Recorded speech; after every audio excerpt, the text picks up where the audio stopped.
Hello listeners, Mark here with your 1 week reminder to make your SLP Awards and Dream Team votes. The voting forms will close on the 11th of October and then we'll bring you our awards show on the 12th of October. So it'll be in your podcast feeds in time for listening on your way to World Cup games. Now, I know from the numbers, a lot of regular listeners still haven't voted because our listener numbers are higher than our current voting numbers. So I'm here to make sure you do. Links to the voting forms can be found pinned to the top of our Twitter and Facebook pages at Super League Pod on Twitter or facebook.com/Super League Pod. Also, if you go to superleaguepod.com, there are links in the episode blog post for episode 260 from last week.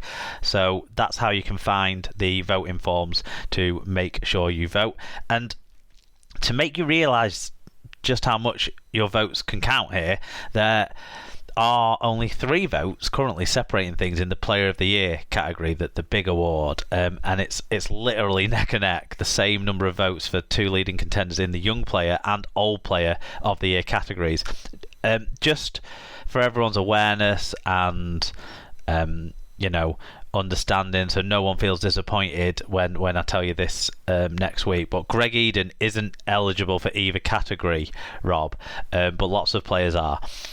All 4 shortlisted coaches for Coach of the Year have double figures in votes, so that's a real open race with strong contenders in that category. The best and worst signings categories, I would say, do both have clear front runners as things stand, but they're the only categories that do look like they're probably won already from the main Super League categories, and your votes still could change things anyway. In the wide open underrated player field, the leaders currently have just 3 votes. There's over 30 different players who've got votes already, so this is one area where your vote can matter. If you pick one of the players who've already had votes, it might well change things and make a new winner there. The overrated category, that feels more from the votes I've seen like a players you love to hate choice for lots of people this year. There are a few leading candidates, but it's still up for change, that one. The See You Next Tuesday award is very much up for grabs still. Then we do have some strong frontrunners in the remaining categories: Listener of the Year, Championship Player, Best Ref, Women's Player, and Brit Abroad. But to be honest, those categories always get fewer votes cast than the other categories. So it's very much up for grabs, and your votes can still make a difference in those categories. And then the Dream Team, the SLP Dream Team, that is also very much undecided. Almost every position is still in the balance, and especially in the forwards where it's very close between 3 props for the 2 prop spots. 4 back rowers are all quite closely done, and literally single digit votes are separating the hookers and the loose forwards, so very much up for grabs. Strangely, we do have fewer votes in the Dream Team voting than we do in the SLP Awards voting. So if you've done the awards form but missed doing the Dream Team form, make sure you go back and get both done, so then you're having your say across the board. Also, heads up for next week's show. This is special for any of you that have chosen to listen to this.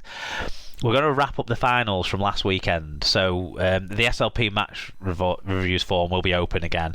Find the links on old episode blog posts if you don't have them saved, and then you can tell us what you made of, well, dominant outcomes in the NRL and the Championship, but exciting wheelchair final, a topsy-turvy League One promotion final, and if you want to tell us about any of the other finals that were played, for example the Women's Championship and League One, then feel free to drop your comments on the form about them too.